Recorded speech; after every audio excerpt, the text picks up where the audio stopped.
So to Luke's point, why aren't students running to the major? We've had fantastic growth at Illinois. I know at Utah Valley, it's become such a strong department. Texas Tech continues to grow, in Kansas State and Texas A&M, and so many programs in the U.S.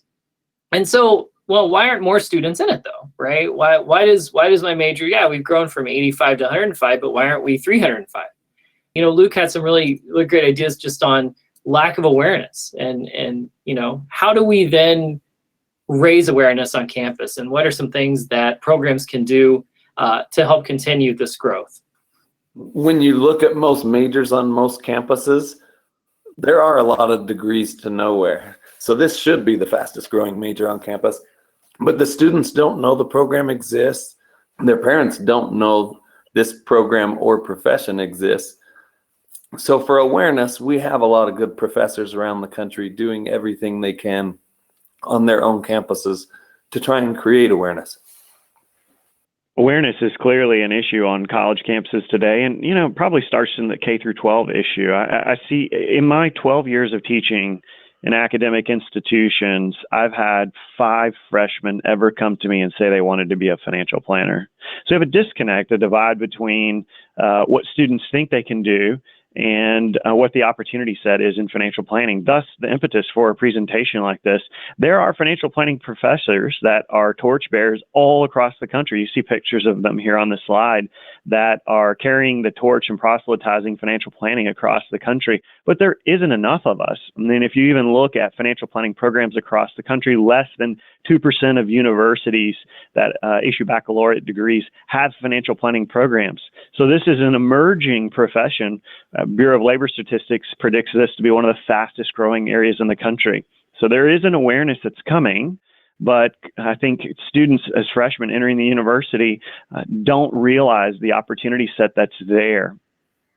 Yeah, that's a really good point. At Kansas State, we've grown 30% year over year, but it still is a little bit of pulling teeth to get students to be aware of the opportunities that are in this. A couple of trends we're seeing is the CFP marketing campaign is really working. And while it's designed to help drive client awareness, we're seeing that it's helping in the academic environment too. We recently surveyed new students, and about half of the students had heard of the CFP before enrolling. So we're seeing some benefits and strengths to what's going on outside the university and supporting it forward. And really, as we go forward, we've got to have our partners in the profession that are making students and parents aware of this. There's really 2 narratives that get a freshman into our major directly. Typically, it's they're a son of an advisor, or they were directed our way by an advisor. Their parents were a client of an advisor. So the more that we can get out there and make our story known and let them see the opportunities that are there, as Luke highlighted, this sort of is the perfect profession, but we've got to get to them earlier. I know we all have those students that find us junior, senior year.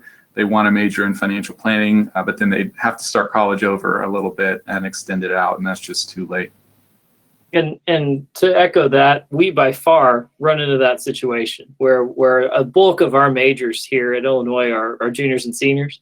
I was thrilled this year to have 6 incoming freshmen, and the reason I'm so thrilled about that is here's 6 people we're going to get 4 years with, right? That they can take all the electives and go to all the conferences and have these experiences across the industry that a student that only has 2 years with this doesn't quite get.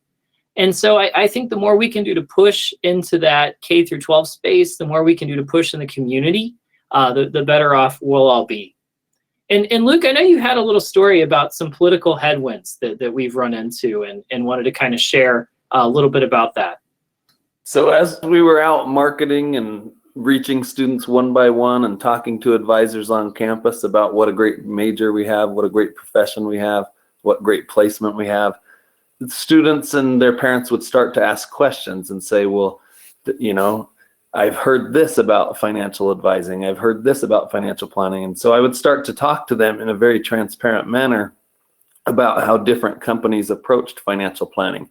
And word got back to some of those institutions, and they didn't like the way they were being portrayed to students and parents. And so I got called into the dean's office saying, did you say this about this firm? And so I realized we needed to find a better way to talk about the different approaches to financial planning in a transparent manner that reflects the way that there are nuanced different approaches to financial planning at different companies, and ultimately to help students find the best fit for them.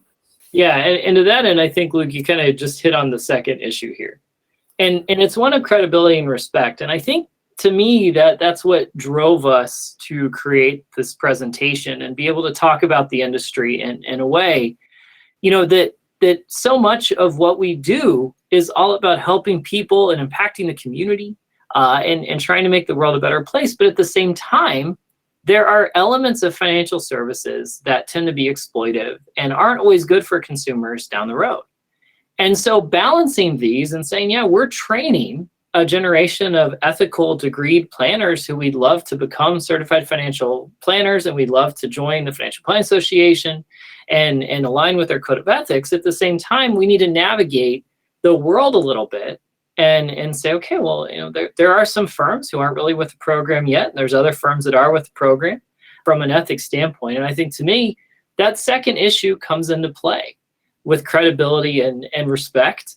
And I think the idea was, how can we design a paradigm to address that issue in a little more depth and kind of be able to tackle that. And one kind of takeaway, I know, Nathan, we were chatting a little before we got on, but I'd love for you to share, that a paradigm of credibility and respect, it's not just academics who are interested in that. Yeah, I'm just having a conversation with a large wirehouse firm right before we got on this call.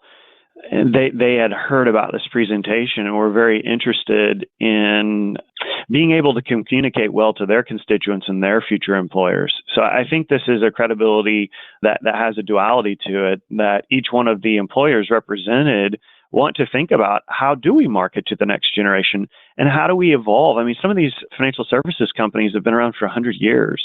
And realize that the consumer and the consumer palate continues to evolve. And so how do we evolve, not just to meet the needs of our clients, but our labor force?